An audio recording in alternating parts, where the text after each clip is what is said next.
हर ओर होगा जश्न कामयाबी का शोर, क्योंकि टेक्स्ट बुक लेकर आया है up to 90% off once more. जी हाँ, इस 20, 21 और 22 अप्रैल को टेक्स्ट बुक लेकर आया है सभी सुपर कोचिंग जैसे SSC, banking, teaching, engineering, UPSC and state PSC पर अप टू 90% ऑफ एंड 50% की extra validity.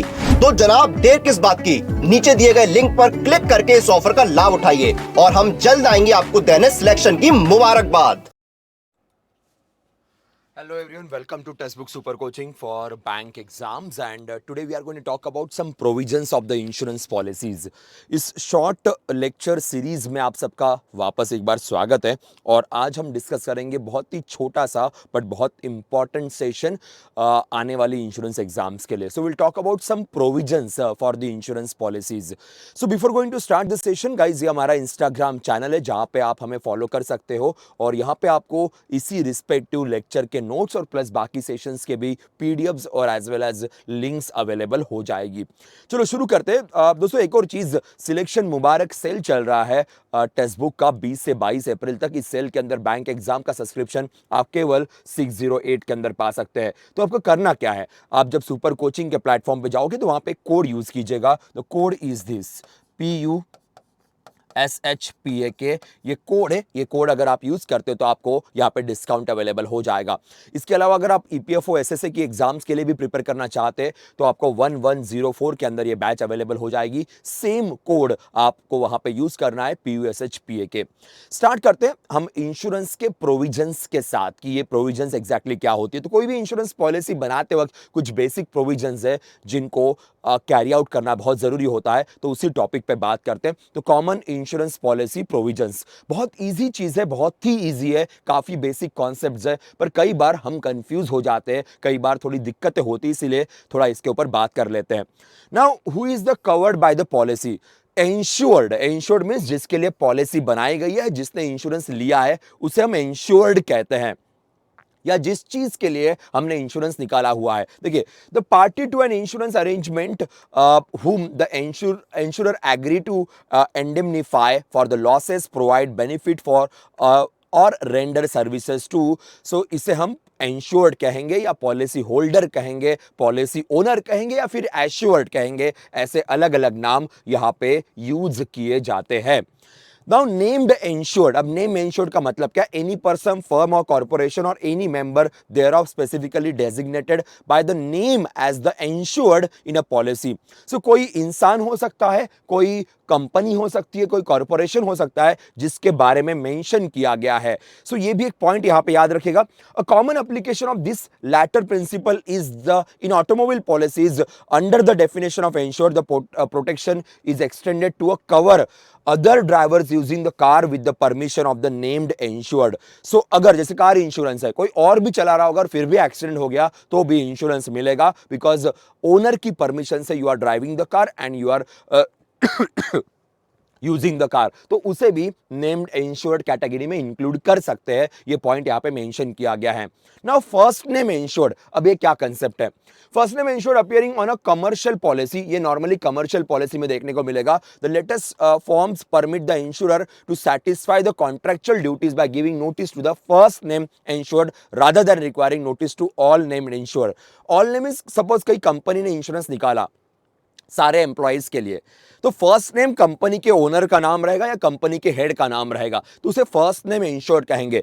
Rest of the लोगों के नाम पे कोई नोटिस निकालने की जरूरत नहीं पड़ेगी. फर्स्ट नेम के नाम पे नोटिस निकाल लो, आपका प्रॉब्लम सॉल्व हो जाएगा, या फिर जो भी चीजें कन्वे करनी है वो कन्वे हो जाएगी. इसे फर्स्ट नेम इंश्योर्ड, तो ये कमर्शियल बेसिस पे देखने को मिलेगा. Additional insured, a person other than the name insured. देखिए, नेम्ड, नेम में बहुत लोग आ सकते हैं, नेम में बहुत लोग आ सकते हैं, पर उनके अलावा अगर किसी और को भी आपको इंश्योरेंस की फैसिलिटी प्रोवाइड करनी है, who is protected under the term of contract, usually additional insured are added to endorsement. So named insured बाद में आपको और ऐड करने और इंक्लूड करने और लोगों को ये फैसिलिटी प्रोवाइड करनी है, सो उन्हें एडिशनल इंश्योर्ड कहा जाता है. So first name insured, named insured and then additional insured, जिनको आप बाद में भी इंक्लूड कर सकते हो, जिनके लिए आप प्रोटेक्शन और एक्सटेंड भी कर सकते हो. ये कॉन्सेप्ट यहां पे है. Assignment transfer to the insured interest. Assignment to another person can not be made without the insurance return permission. So suppose मुझे किसी और को असाइंड करना होगा या किसी और को मेरे बेनिफिट ट्रांसफर करने होंगे तो without my permission it cantt happen. भले आपका रिलेशन कोई भी रहे बट परमिशन रिक्वायर्ड रहेगी जिसने इंश्योरेंस पॉलिसी निकाली हुई है। When and where the policy covers, policy period कितने टाइम के लिए पॉलिसी है, कितने टाइम के लिए, देखिए 6 months और 1 year और 3 years वॉट एवर।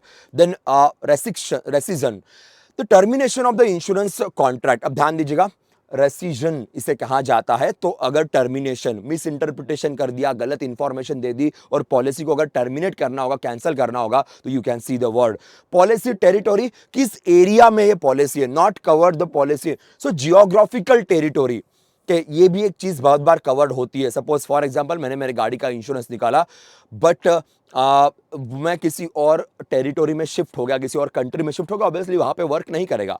सपोज मैंने कोई ऐसी लाइफ इंश्योरेंस पॉलिसी निकाली जहां पे क्लॉज डाला हुआ है कि अगर किसी और कंट्री में कुछ इंसिडेंट होता है तो ये पॉलिसी कवर नहीं करेगी, ऐसे क्लॉज भी ऐड कर सकते हैं। सो अगर किसी और कंट्री में कुछ हो गया तो शायद मुझे बेनिफिट ना मिले। तो अगर जियोग्राफिकल टेरिटोरी मेंशन की है तो उसे पॉलिसी टेरिटोरी कहा जाएगा। ये हमेशा इंक्लूडेड रहेगा, ऐसा कंपलसरी नहीं है। ये वन ऑफ द पॉइंट है, वन ऑफ द प्रोविजन है जो हो सकती है आपके इंश्योरेंस पॉलिसी में।